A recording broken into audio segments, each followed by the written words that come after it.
ගොඩක් වෙලාවට ට්‍රිප් එකක් යද්දී වැකේෂන් වලට පොඩි රවුමක් දාද්දී උදේට මං කන්න ආසම මේ විදිහට ඉඳියප්ප. අපි මේ ඔහියට යන ගමන් ඔන්න දැන් ටිකෙන් ටික සීතල කාලගුණය මගේ ඇඟ වෙලා ගද්දී මට අනිවාර්යයෙන්ම මේ වෙලාවට ඕනම දෙයක් තමයි තේ කෝප්පයක් එහෙම නැත්නම් උණුම උණු කෝපි කෝප්පයක්. ශ්‍රී භවන්‍ය ෆුඩ් කෝන් එක හරිම පුංචි තැනක් වුණාට මම මෙතන ආසම කරන තැනක් තියෙනවා. එන්නකෝ ඒතන මං ඔයාලට පෙන්වන්න. මෙන්න මේ view එක. මේක හරියට view point එකක් වගේ. බැලුව බැලමට එතන මහා ලොකු place එකක් වගේ නොපෙනුනාට මෙතන හරිම ලස්සන view point එකක් කියලා මතක ඇතුවම මම ඕගලන්ට කියන්න ඕනේ. මෙතනින් මම මොනවද කෑවේ? රසම රස වෙරළු අච්චාරුවක් කන්න මෙතනින් ඕගලන්ට පුළුවන් වෙනවා. ඉතින් මේ අපි තාමත් ඔහියට යන ගමන් මම තෝරගත්තේ නුවරඑළියට ගිහිල්ලා ඔහියට යන මාර්ගය.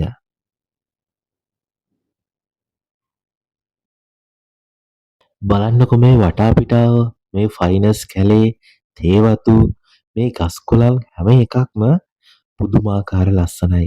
හරියට නිකන් අපි දිව්‍ය ලෝකයක ඉන්නවා වගේ හැඟීමක් තමයි දැනෙන්නේ. කොටින්ම කියනවා නම් ඕගොල්ලෝ මේ දකින රූපරාම වලටත් වඩා ඔයගොල්ලෝ ඇත්තටම සජීවීව මේ තැන් වලට ගියාපුවාම මේ තැන් පුදුමාකාර ලස්සනයි. ඔන්න ඉතින් දවල් වෙද්දී මේ ඇවිල්ලා ඉන්නේ ගෙගරි පාක් එකට. ගෙගරි ලේක් එකට ආවොත් එහෙම අනිවාර්යයෙන්ම මෙතනින් ෆ්‍රෙන්ච් ෆ්‍රයිස් try කරන්න නම් මම අමතක කරන්නෙම නෑ. මොකද මම මෙතෙන්ට අවුරුදු 15ක වගේ ඉඳලා ඉන්න කස්ටමර් කෙනෙක්. මෙතන හරියට පුංචිට තිබ්බේ. එයාගේ තාත්තා තමයි කරේ. දැන් නම් පුතා තමයි එතන කරන්නේ. ඉතින් ඒගොල්ලොත් හරිම සාධාරණ මුදලකට ඒ බිස්නස් එක හරියට කරන හරිම සුන්දර මිනිස්සු. ඔන්න ඉතින් ෆ්‍රෙන්ච් ෆ්‍රයිස් ටික රෙඩි වෙනකම් මම පොඩ්ඩක් එතනින් පල්ලෙහාට ආවා. මේ තැන් නම් ඉතින් ලොකුවට අමුතුවෙන් කියන්න දෙයක් නෑනේ. ගෙගිරි පාක් එකට නුවරඑළිය එන ඕනම කෙනෙක් මේ තැන් ටික නම් හොඳ ආකාරවම අඳුරනවා. ඒ මොන වුණත් ජීවිතේ එපා වෙන්නේ නැති තැන් තමයි මේවා. ගඩාගෙඩිත් එක්ක පිරිච්ච මේ රසම රස ලස්සන පළතුරු කඩේ නම් මට හම්බුනේ නුවරඑළියේ ඉඳලා වැලිමඩ පැත්තට යන ගමන් ඉද්දී. අන්නාසි, පේර, වෙරළු, අඹ, එකිනොකි පළතුරු ගොඩාක් තිබ්බා. හරි ඔයගොල්ලෝ ආස කරන ස්ට්‍රෝබෙරිත් තිබ්බා.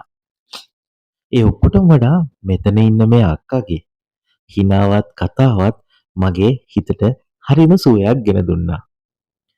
මම හරිම ආසයි සොඳුරු ගවේෂක විදිහට මේ රටේ හැම අස්සක් මුල්ලක් නෑරම ලෝකේ හැම අස්සක් මුල්ලක් නෑරම ඇවිදිද්දි හරිම ආසයි මම මේ හම්බෙන සුන්දර අව්‍යාජ මිනිස්සුත් එක්ක කතා බහ කරන්න. ඉතින් එතනදී මට අන්න ඒ වගේ හරිම සුන්දර චරිතයක් හම්බ වුණා.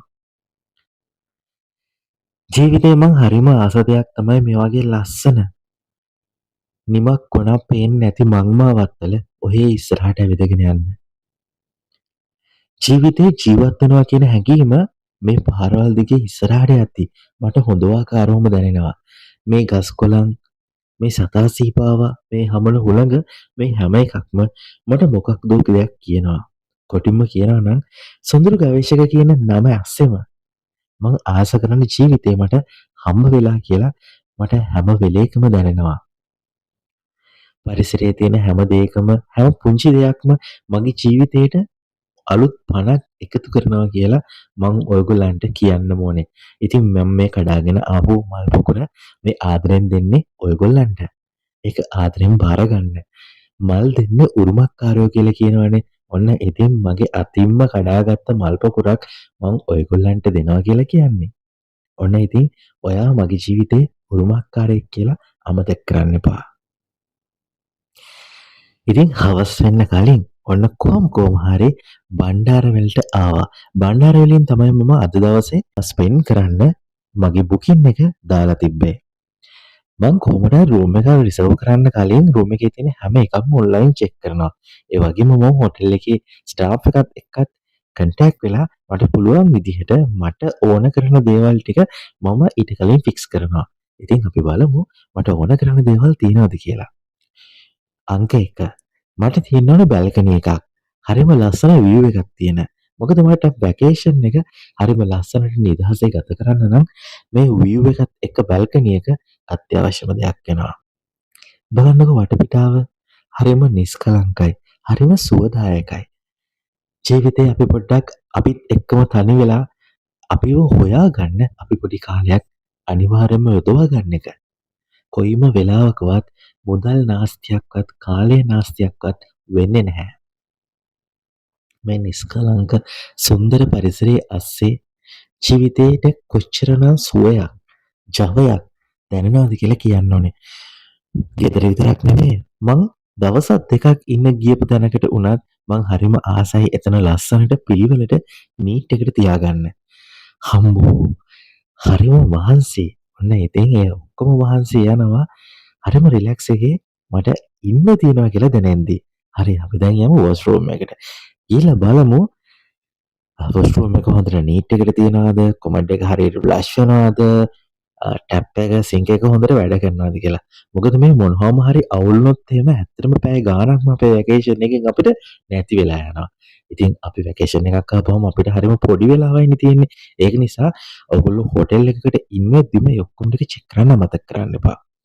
තියෙන සෝප් එකේ ඉඳලා ටවල් එකේ ඉඳලා එතකොට අපිට එතන යූස් කරන්න තියෙන ෆර්නිචර් හැම එකක්ම පොඩි වෙලාවක් අරගෙන චෙක් කරන්න අමතක කරන්න එපා.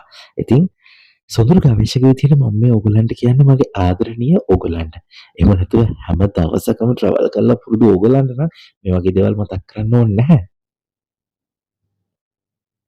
ලස්සනම සරල වෝල් ආර්ට් එකක්, ඉන්ඩෝර් ප්ලාන්ට්ස් අනිවාර්යෙන්ම ඔයා යන රූම් එකක තියනවා කියලා කියන්නේ ඔයාගේ වැකේෂන් එකේ තියෙන කාම්නස් එක වැඩි කරන්න ඒවට පුදුමාකාර වූ බලයක් තියෙනවා. වෝල් මිරර් එකක් තිබ්බොත් එහෙම කිසිම කෙනෙක් හිටියා හෝ නැතා ඔයාට පුළුවන් වෙනවා ඔයාගේ ලස්සන රූපරාමු මට ඔයගොල්ලොත් එක්ක බෙදා හදා ගන්න අරගන්න. ඉතින් ඔන්න දැන් කෙමෙන් කෙමෙන් අඳුර වැටීගෙන එන්නේ. අපේ ජීවිතෙත් හරියට මේ වගේ තමයි.